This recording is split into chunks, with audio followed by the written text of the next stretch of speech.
ای مجاهدین فلسطین، ای دعوتگران فلسطین، و خدا قسم که دروازه ها بسته هست، مگر نه هر کدام ما و شما در کنار ایشان هستیم. رسول الله صلی الله علیه و سلم فرمودند که روزی میرسد امت من مثل کاسه غذای تبدیل میشه. چند تا گرسنه باری که کاسه غذا حمله میکنه، غذا چقدر زود تمام میشه.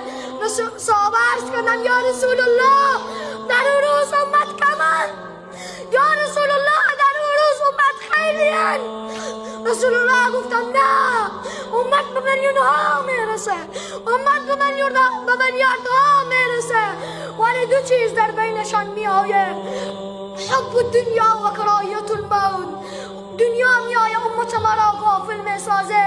وقتی که امت ما را غافل ساخت، مرض در بینشان میآیه که امت ما از مرگ میترسن. این جان ناقابل فدای آن مسجد بشود که رسول الله در آنجا امامت دادن و تمام انبیا اقتدا کردن. این جان ناقابل فدای آن مسجد بشود که رسول الله از آنجا به معراج میرن.